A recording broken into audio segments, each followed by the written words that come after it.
Je vous invite à prendre une petite cuillère et à goûter et à me faire parvenir vos remarques également. Pourtant, quand arrive le moment de comparer leur glace et une autre sans additifs, ils vont pouvoir se montrer fiers du résultat. Laquelle vous préférez? Celle avec stabilisant. Celle avec stabilisant aussi. Oui, pareil. On dirait une vraie crème glacée. D'accord. Pour eux, il n'y a pas photo. Et pour le consommateur non plus. Mais que trouve-t-on exactement dans ces additifs qui permettent de fabriquer des produits light? Et sommes-nous suffisamment informés sur leur composition?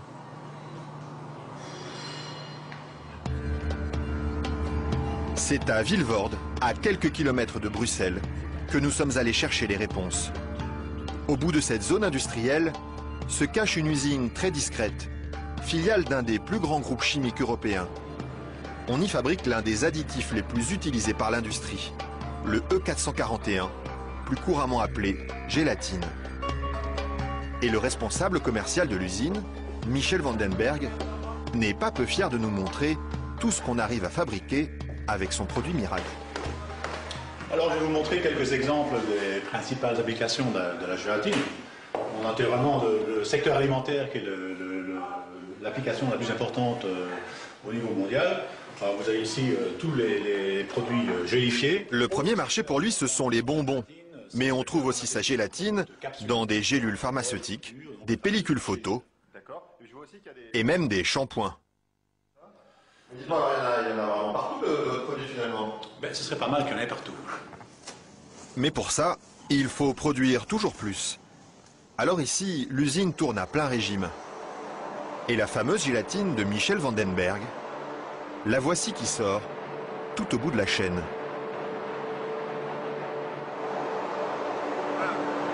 Ça c'est la fameuse gélatine. Ça c'est la gélatine.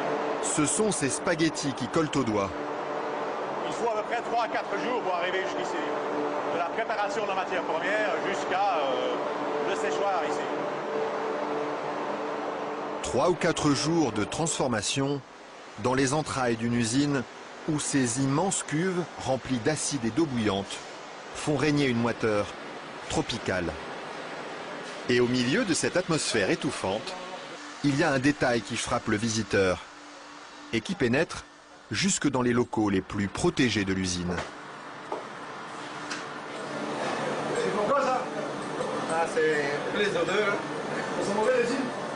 D'accord, ça dépend. Une odeur âcre d'acide et de graisse brûlée qui flotte sur tout le site jusqu'à l'extérieur de l'usine. Et la raison de cette odeur, la voici. C'est la matière première avec laquelle on fabrique la gélatine. Ça c'est la matière première. Nous traitons donc la couenne, la peau de porc. D'accord. De la peau de porc qui arrive par palettes entières dans son usine. Une matière première qui ne lui coûte presque rien et qu'il achète dans toute l'Europe. Ceux-ci viennent de Hongrie. Ça vient de Hongrie, d'accord. Voilà. Et tous les jours, près de 150 tonnes de couenne de porc attendent dans ce hangar d'être dévorées par un monstre d'acier au nom évocateur, Dinosaurus.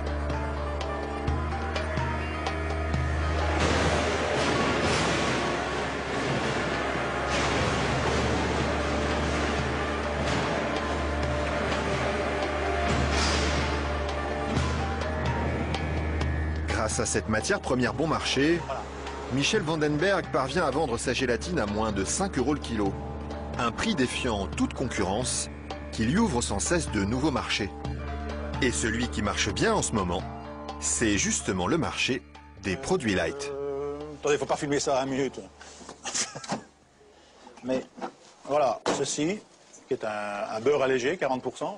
Alors un fromage frais, 0% matière grasse. Et chez lui, Même chose, on hein, trouve même les plus grandes marques. Grasse.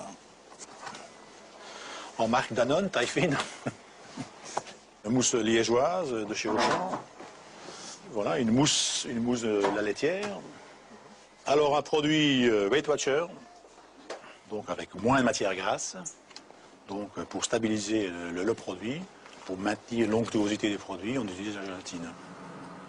Un produit que les industriels n'hésitent pas à utiliser en grande quantité. Le seul problème, c'est qu'ils oublient parfois de l'écrire sur les étiquettes. Quand on les regarde, on lit bien la mention gélatine, mais pas l'origine du produit. Ils mettent gélatine, mais ils disent pas quelle est l'origine de la gélatine. Pourquoi? Ils assument pas que ce soit fait à partir de porc. C'est quoi le problème qu'ils ont avec ça? Non, mais je veux dire... Non, parce que c'est un problème, c'est un sujet très sensible. Ouais. Parce qu'il y a quand même les minorités, les minorités musulmanes, juives et autres, qui éventuellement ont des problèmes avec ça. Mais ce serait bien justement de leur dire... Ça, je ne voudrais pas que... Oui, je sais bien, mais je ne sais pas s'il faut mettre ça dans l'émission. Mais c'est vrai que, bon... Parce que du coup, ils savent pas si c'est du porc ou de la vache. Du coup, comment ils font pour consommer? C'est ça le problème, il faudrait peut-être leur dire. Une question qui laisse Michel Vandenberg sans voix et à laquelle aucune marque de l'agroalimentaire n'a souhaité répondre, malgré nos nombreuses sollicitations. À croire que la gélatine de porc est un sujet sur lequel il préfère rester discret.